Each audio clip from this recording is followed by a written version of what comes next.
আসসালামু আলাইকুম everyone, welcome to my channel সানজুমস। ক্ষীর বা পায়েস যে যেটাই বলি না কেন সবার পছন্দের একটি খাবার। আর এই পায়েসটাই যদি বাড়িতে খুব মজাদারভাবে তৈরি করা যায় সামান্য কিছু উপকরণ দিয়ে, আর সেই রেসিপিটাই আজকে সহজভাবে আমি আপনাদের সাথে শেয়ার করতে যাচ্ছি। চাউলের যে ভাঙা অংশ বা খুদ, যেটা অনেক সময় অনেকে ফেলে দিয়ে থাকে, আর সেটা দিয়েই কিন্তু মজাদার পায়েস তৈরি করা যায়। আর সেই রেসিপিটাই কিন্তু আজকে আমি এখানে শেয়ার করতে যাচ্ছি। তো চলুন শুরু করা যাক। তার জন্য প্রথমে এখানে 1 কাপ পরিমাণে খুদ নিয়ে নিয়েছি, অর্থাৎ চাউল ভাঙানোর পরে যে খুদ অংশটা থাকে সেটা চাইলেও ব্যবহার করতে পারেন। আবার চাউলের যে খুদ কিনতে পাওয়া যায় সেটাও কিন্তু আপনারা এখানে নিতে পারবেন। অবশ্যই এটা আতপ চাউলের। এরপরে এটা কিন্তু খুব ভালোভাবে পরিষ্কার করে নিতে হবে।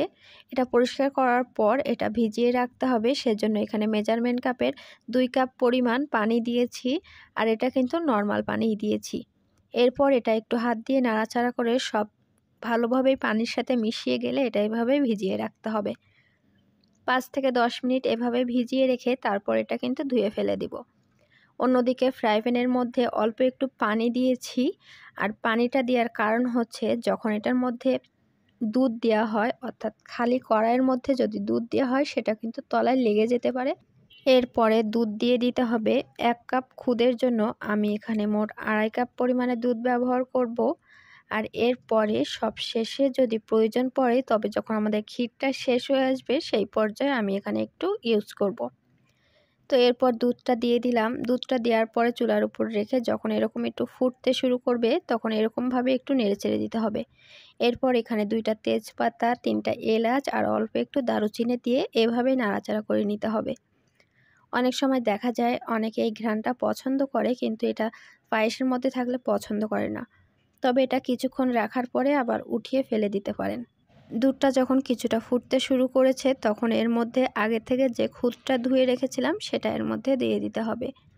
অনেকে যদি খুদটা ব্যবহার করতে না চান, এখানে আতপ চাউল কিংবা পোলাওয়ের চাউলটা ব্যবহার করতে পারেন।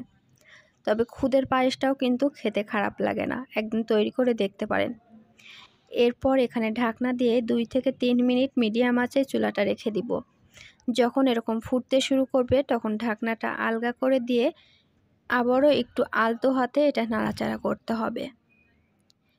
এটা ঢেকে দেওয়ার বেশ কিছুক্ষণ পরেই দেখবেন যে খুদটা কিন্তু মিডিয়ামের থেকে বেশি এটা ফুটে গিয়েছে। আর এরপর এখানে অল্প একটু লবণ দিয়ে দিব। লবণটা অবশ্যই দেওয়ার চেষ্টা করবেন। মিষ্টিতে অল্প একটু লবণ দিলে কিন্তু মিষ্টিটা বেশি ফুটে। এরপর ঢাকনা দিয়ে আরও বেশ কিছুক্ষণ এভাবে মিডিয়াম টু লো আছে সম্পূর্ণ পায়েসটা কিন্তু এবার রান্না করতে হবে। এবার ঢাকনাটা আলগা করে চুলার জালটা আরও একটু আস্তে দিয়ে এবার পায়েসটা কিন্তু আর একটু নাড়াচাড়া করে নিতে হবে। দেখতে পাচ্ছেন এটার কালারটা কিন্তু বেশ সুন্দরই দেখা যাচ্ছে। এরপর এখানে চিনি দেওয়ার জন্য আমি এখানে 1/2 কাপ পরিমাণ চিনি দিয়েছি। এরপর আরও 1/2 কাপ চিনি দিলাম। সম্পূর্ণ চিনিটা দিয়ে পায়েসের সাথে নেড়েচেড়ে নিতে হবে। এই পর্যায়ে কিন্তু পায়েসটা আরও একটু পাতলা হয়ে আসবে। আর আপনারা মিষ্টি কতটা খাবেন সেটার উপর নির্ভর করে এখানে চিনি কম বেশি করে দিতে পারেন। পায়েসটা কতটুকু ফুটেছে এবার চেক করে নিচ্ছি। এটা অর্ধেকের বেশি ফুটে গিয়েছে। এই পর্যায়ে চুলার জালটা একদম আস্তে রেখে এভাবে চুলার উপরে রেখে দিব। বেশ কিছুক্ষণ পর যখন এটা হয়ে আসবে সেই পর্যায়ে আমি ঢাকনাটা কিন্তু আলগা করে দিব। এবার দেখতে পাচ্ছেন এটা কিন্তু অনেকটাই ঘন হয়ে এসেছে, অর্থাৎ যতটুকু দুধ দিয়েছিলাম সম্পূর্ণই কিন্তু টেনে নিয়েছে। আর এই পর্যায়ে আর একটু পায়েসটাকে পাতলা করার জন্য আমি এখানে আরও একটু এক্সট্রা দুধ অ্যাড করে দিয়েছি। এই পর্যায়ে পায়েসের ঘনত্ব কতটুকু রাখবো সেই পরিমাণ অনুমান করেই আমি এখানে দুধটা অ্যাড করেছি। আপনারা যদি একটু ঘন খেতে চান তো এখানে অ্যাড করার দরকার নেই, আর যদি একটু পাতলা মতো রাখতে চান তবে এখানে একটু অ্যাড করে দিতে হবে। আবার আপনারা যদি চান একেবারেই প্রথমে সম্পূর্ণ দুধটা দিয়ে দিবেন তবে সে সময় দিয়ে দিতে পারেন, কোনো অসুবিধা নেই। এই পর্যায়ে দুধটা অ্যাড করে দিয়ে চুলার জালটা আস্তে রেখে অনবরত বেশ কিছুক্ষণ আমি এটা নেড়েচেড়ে নিব। আর এখন এখানে যে এলাচ তেজপাতা দিয়েছিলাম সেগুলো কিন্তু উঠিয়ে নিয়েছি। অনেকে চাইলে এটা রেখে দিতে পারেন, আবার নাও চাইলে এটা কিন্তু ফেলে দিতে পারেন। এলাচ আর তেজপাতার যে ঘ্রাণটা সেটা কিন্তু অলরেডি পায়েসের মধ্যে চলে গিয়েছে, সেজন্য এটা রাখার কোনো প্রয়োজন নেই।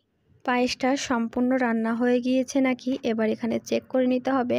তো এটা সম্পূর্ণ কিন্তু রান্না হয়ে গিয়েছে। আর এই পর্যায়ে চুলার জালটা সম্পূর্ণ বন্ধ করে দিয়ে চুলার উপরে 1 থেকে 2 মিনিট রেখে এরপর এটা নামিয়ে নেবেন। পায়েসটা নামিয়ে নেওয়ার পর কিছুটা ঠান্ডা হলে এটা ডেকোরেশন করার জন্য এখানে আমি শুধুমাত্র কিশমিশটা ইউজ করতেছি। আপনাদের পছন্দ অনুযায়ী এখানে সব কিছু দিয়ে ডেকোরেশন করে নিতে পারেন। কাজু বাদাম, পেস্তা বাদাম, সাথে কাঠবাদাম এগুলো একটু গ্রেট করে পায়েসের উপরে দিয়ে দিলে কিন্তু অনেক সুন্দর দেখা যায়। সাথে এখানে আপনারা কিছুটা আনার ফলও ব্যবহার করতে পারেন। এভাবে দিয়ে সম্পূর্ণ পায়েসটা কিন্তু আপনারা ডেকোরেশন করে নিতে পারেন। যে যার পছন্দ অনুযায়ী উপরে ডেকোরেশন করার জন্য সাজিয়ে নিতে পারেন।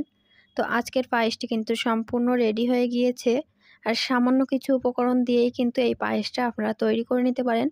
আর এখন যেহেতু রমজান মাস, এভাবেই কিন্তু একদিন বানিয়ে ফ্রিজে রেখে দিতে পারেন। পরবর্তীতে ইফতারির আগে বের করে ঠান্ডা ঠান্ডা পরিবেশন করে দিতে পারেন। ঠান্ডা ঠান্ডা পায়েসটা কিন্তু ইফতারিতে খেতেও মজা লাগবে।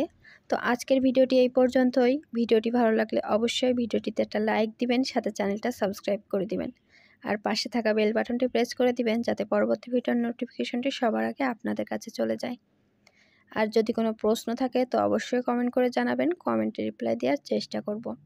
আর সাথে আমাদের ফেসবুক পেজ এবং ফেসবুক গ্রুপে জয়েন হতে ভুলবেন না, ডেসক্রিপশনে লিংক দেওয়া থাকবে।